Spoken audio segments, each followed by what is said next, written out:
at 9 a.m. I almost feel like giving you something free.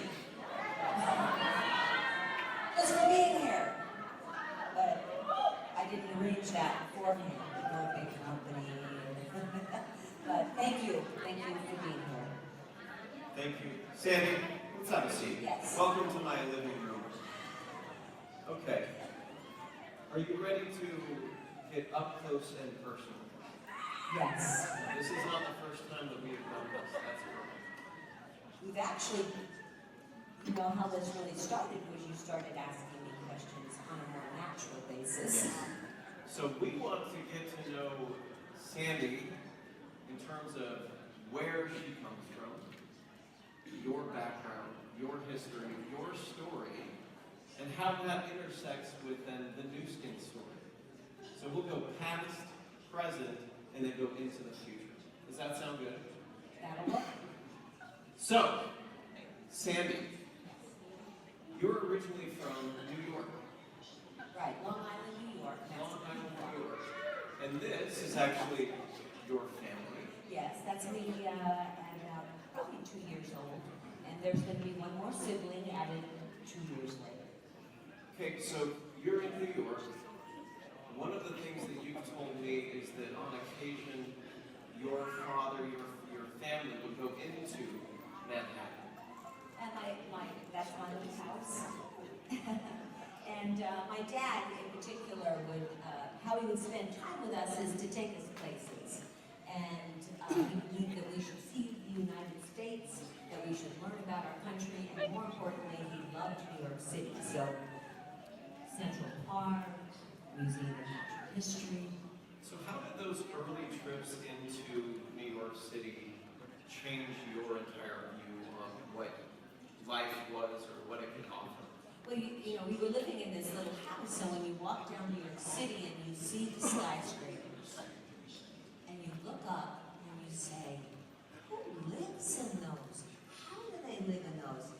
So I asked my dad, who lives in those? How do they afford to live in that beautiful place? And he said, well, they probably really work hard. Now, my father worked very hard. He was one of the hardest working men I knew. He would get up at 6 a.m. and come home late and then do church service, and very hard working. He said, I said, well, you work hard, Dad. How come we don't live there? And he said, because they also work very, very smart. So hard and smart were his two advices to me. And he believed I could do it. And that was the other amazing thing. Whenever I announced a dream or probably a fantasy, you know, I want to do this, I want to do that. You can do it. You can do that if you want.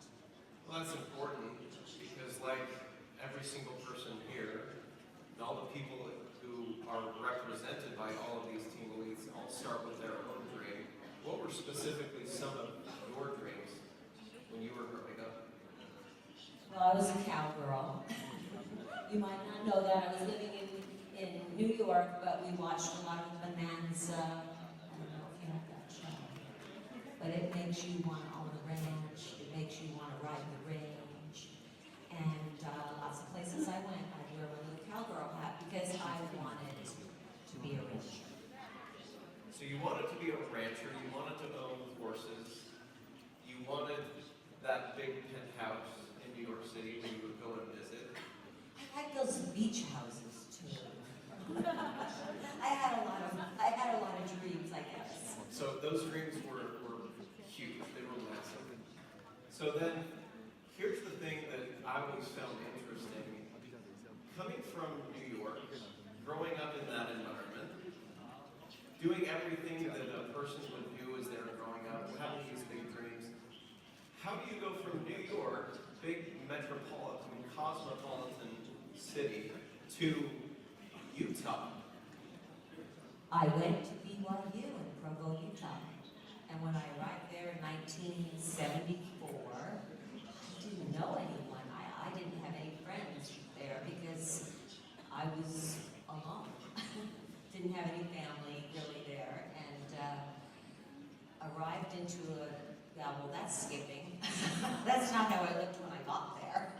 but yeah, and actually, for the first time in my life, I had people be mean to me for no reason. It was really a hard year because I didn't know anyone and I was sort of a stranger and I talked funny because I had a New York accent like Laura. And I really had a difficult first year. And what came out of it for me was that I never ever wanted to be those girls. I never ever wanted to be mean and unkind. So you were at university, you're studying, you encounter some difficulties, some challenges, and then life continues. Well, the next year I moved out of that unpleasant situation and I moved to King Henry Apartments and I met Craig Tillotson. Okay. So now the story becomes even more interesting because you're going to school, you are starting a family. Well, that just sort of happened. We got married and then 9 months later, yes, we're starting a family. Okay, so then help me and the audience understand, where did Nuskin come into the picture? Years after all of this, really, because Craig went and worked on the oil fields and sold insurance and sold comfort knives. I went and substitute taught and was a teacher and had one more child. And Clara McDermott is my mother-in-law, and she started losing weight on a diet program. And it was visible, 50 pounds, and she was looking very slim. And so I was involved with that product because we were selling the product to people just for the convenience of it, because she was selling so much of that product. Because when you are a product of the product, people want to know what you're doing, right? When you look good, they want to say, you look great, what are you doing? And so Clara had that good news, and she started losing weight and talking about it, and the company that was supplying this product decided that she was selling so much of this product that she needed to be a distributor. So they asked her to come to Monterey, California, and become first distributor in this diet company. Well, she called us on the way home and said, Sandie, quit your job, Greg, quit your job. This is going to replace that income, but my $9,000 a year and Craig's, good addition to that, it was scary to step away from that 9-to-5 situation, but we did it.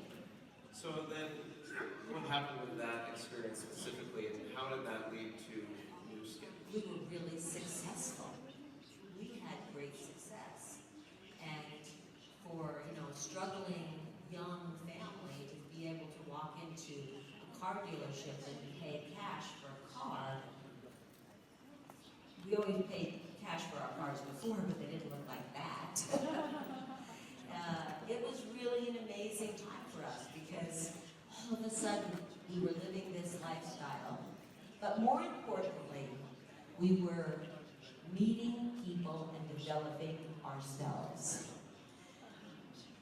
We were speaking in front of groups, we were meeting people like the calls, we were experiencing the wonders of the community of network marketing and really enjoying the camaraderie of it, going on trips and really treating ourselves to a lovely lifestyle.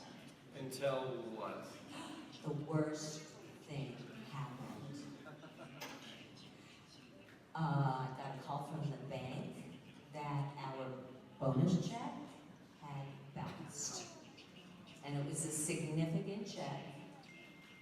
And come to find out, that company had declared bankruptcy and had reorganized the business really to get rid of the distributors. So that was a really bad day. And it was a bad day for a lot of people. You could say it could have been the worst day of my life, right? Because here we were flying high and everything was great. Well, the worst day of my life up to date. I understand really bad things happen to people, but it was a bad day. But instead of it being the worst day, what I see now is it was an incentive to do something else. How important during that time was your dream? during those difficult times, how important was The dream was the driver. The dream was the driver. I mean, you always wanted more for your family, but even more so, there were so many people that were hurt in that process. And seeing the devastation that a bad opportunity can have on people and what it left them with, you know, there were overcommitments and mortgage, there was a devastating thing. And I wanted to do this business, but I wanted to find a company that I could trust. So, rather than go and find another company, what was the option? Start our own company. And that was a pretty wild concept at first, but it really made a lot of sense because who can you trust? I can trust myself. I wasn't going to steal from myself. I wasn't going to disappoint myself. I was going to do everything I could to better myself. And at that time, I had a girlfriend that had been in my downline, Nedra, who's Blake's sister. And we started talking about products, and mainly about products that are emotionally consumable and demonstrate the difference. So skincare became something we knew we could make a difference in because the products on the market were bad and expensive, and we could make a revolution in skincare. So at this time, when you're kicking off this brand new concept, this startup company, you had how many children? Well, when you did this picture, I'm pregnant with Derek, my youngest. Well, no, I mean, I have 4 now, but this is number 3. So I'm blocking number 3 from view. Okay, so you're a working mom. You were a teacher. You left that. You start this Nuskin Enterprises, or in those days, Nuskin International. Right, because we were going to be international. You see, you know, we were in the living room of Provo, of a condo, and we were going to be Nuskin International. That's vision. That's dreaming.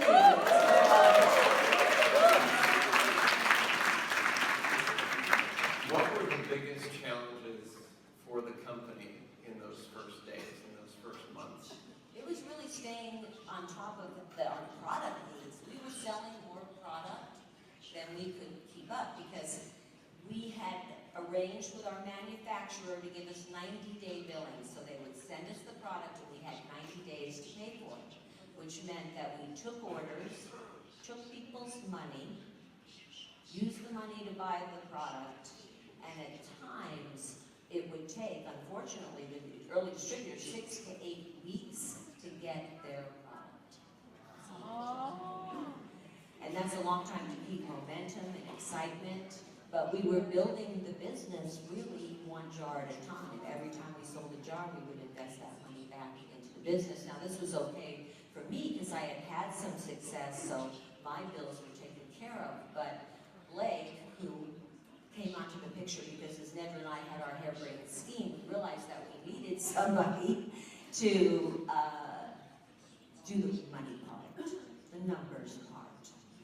And Nedra said, oh, my brother just graduated from BYU with a degree in finance. He could be president. Oh, that sounds like a great idea. That's a very good vetting process. Yeah, see how we researched and worried and deliberated. How old was Blake? Oh, I was 27 then, so he was, I don't know, how old was Blake? 25? No, he's younger than that. Really? He's only 2 years younger than you? 25.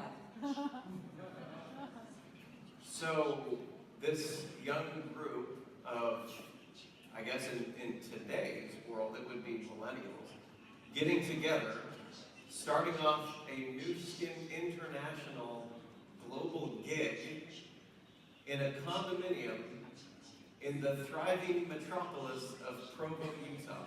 Yeah, we were big. How did you believe this was ever going to work?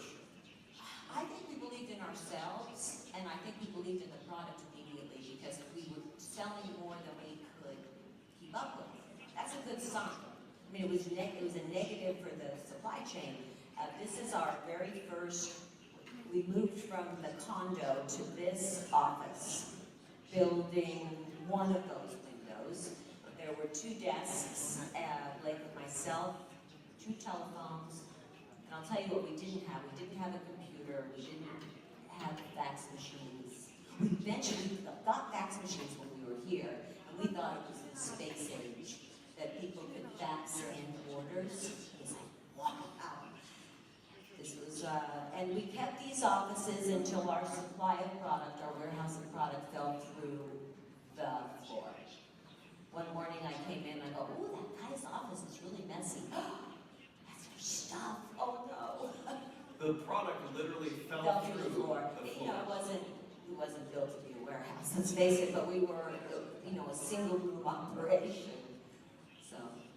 The interesting thing is, I think a lot of people can relate this experience of starting the company with their own experience with starting their Nuskin business. Well, that's what really excites me, because I think about it, 33 years ago, no one ever heard of Nuskin.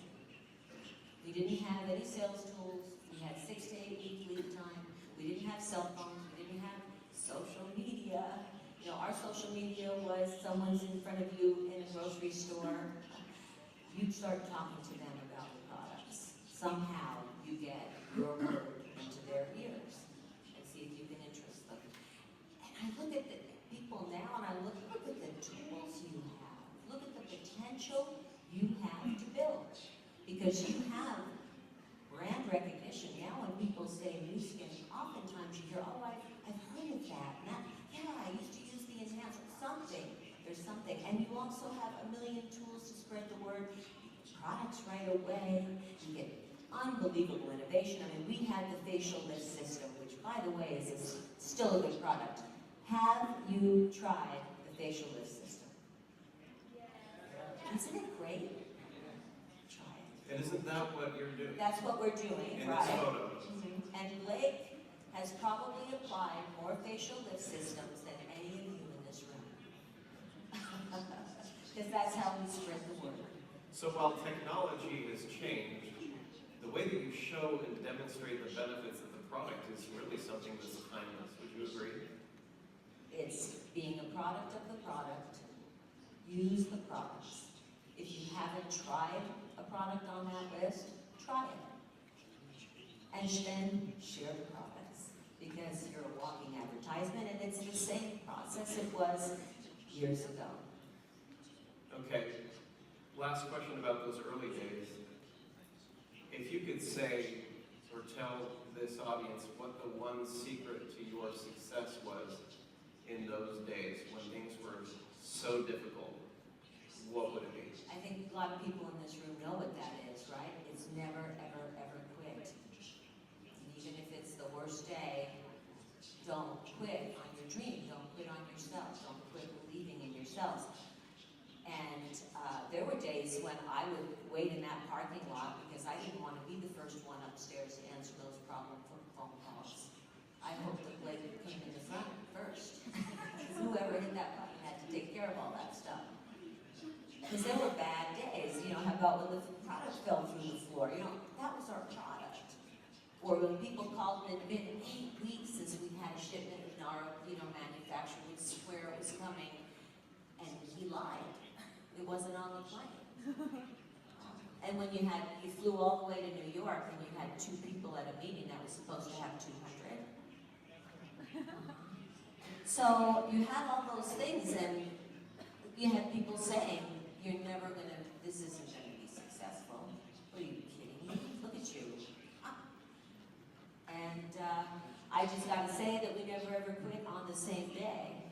You know, Steve was doing free legal work, he didn't quit us. And Blake wasn't making any money at all, he was a volunteer. He didn't quit. We just never ever quit. I think that's also true of the conversations that I have with leadership out in the marketplace. They would say the same thing. They build these teams, and so you just can't quit on the same day, and this thing keeps going, right?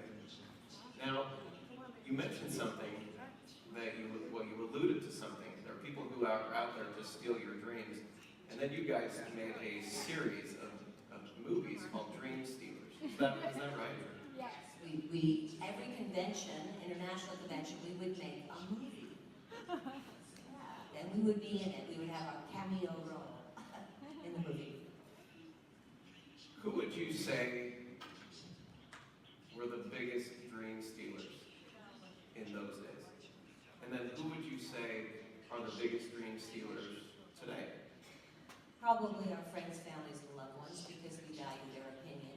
And they want us to do well, they want us to succeed, but in their minds, they would do something different. And you can say, well, it's because they don't really understand what I'm doing. Because it's usually people don't understand. They don't have the full picture. They haven't seen the community that we are. They haven't had the experience of coming to a successful. But once those people get a taste for it, ironically, it's the people closest to you in life that tend to want to take those dreams from you, friends, families, because maybe they're worried. They're worried that something won't work out. They don't want to see you get hurt. Well, even my father, I mean, when I started doing this, selling this diet, or doing network marketing, he would have been happier had I had a 9 to 5 that he could explain to people, oh, she's a teacher, like that was important in that day and age. But I really think that is changing.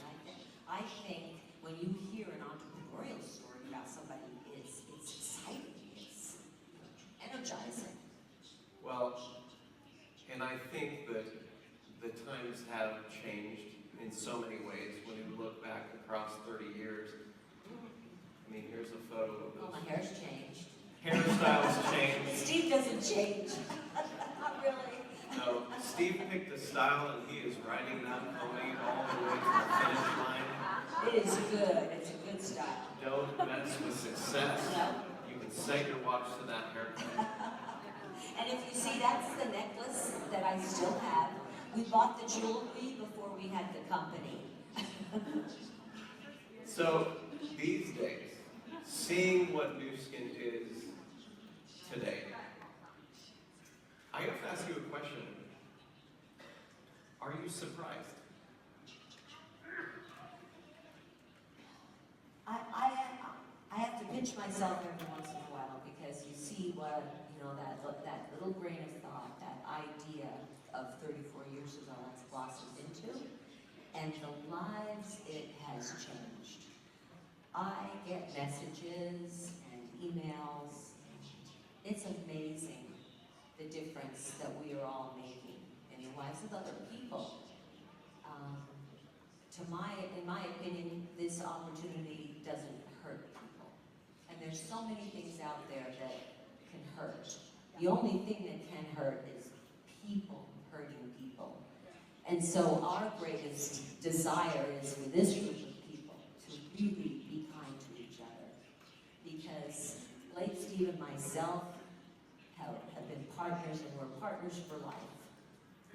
And it's not that we don't have disagreements, but together, it's magic. And now with Truman being gone, Rich and Ryan, it's gotta be magic. And it is magic to you guys, I know it is. Because I've seen your excitement for things. Because together, we're a family. Together, we can change the world. We can support each other. We can help people on to success. It's really a glorious business. One of the things I admire most about you, Sandie, is that when you're out and you're traveling, when you're extremely active in this business, you're proactively asking us as regional managers, hey, connect me with the people, the newest people, all these people who are advancing their title, doing amazing things in this business, because you want to spend time with them. And I know that you ask them about their stories, about their dreams. Why do you do that? Well, it gives me my why. It satisfies my why no matter where I go. I hear, you bring in, I'm a little partial to the women. So, have breakfast with 12 successful women from the market and hear their whys. And every single one of their whys is different. And what product brought you into the business. And every single person, there was 10 different products that brought people into the business. And everyone was doing their business their way. They were using their individual personality and attitudes. And it's really important that we encourage people to be them in the process, because that is really becoming you.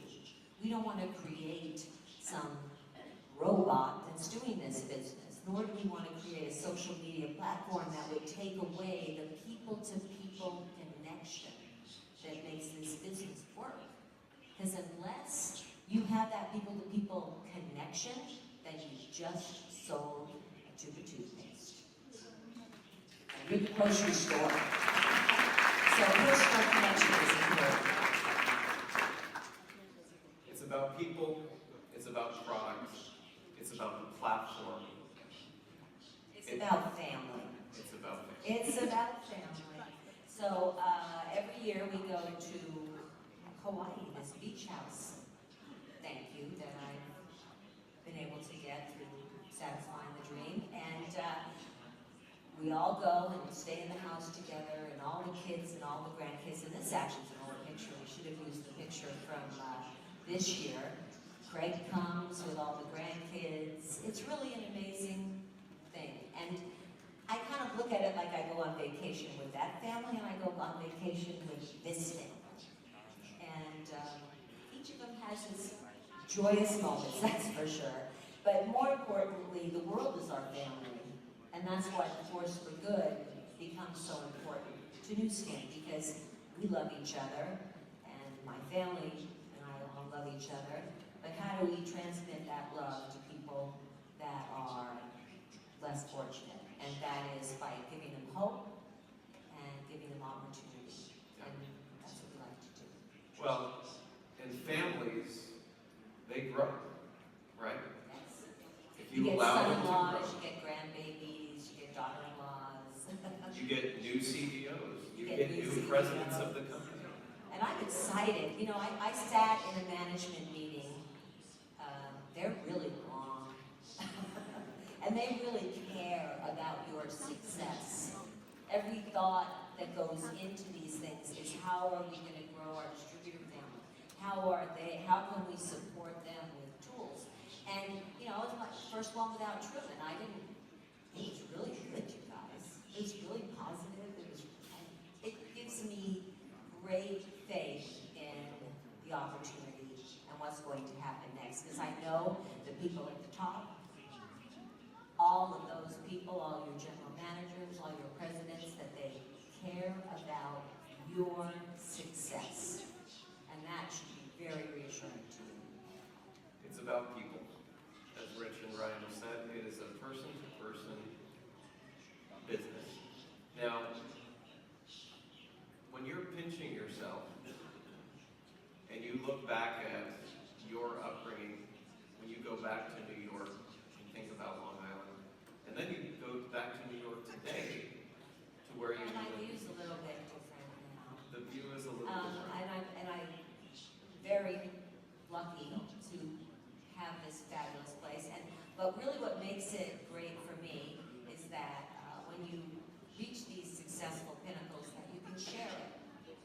Sharing these spaces, sharing these places. I know that some of you have been in this apartment at the top of the Time Warner, and sharing is what makes it worthwhile. I was chatting with Emma Carpenter and Alex Halter from the UK.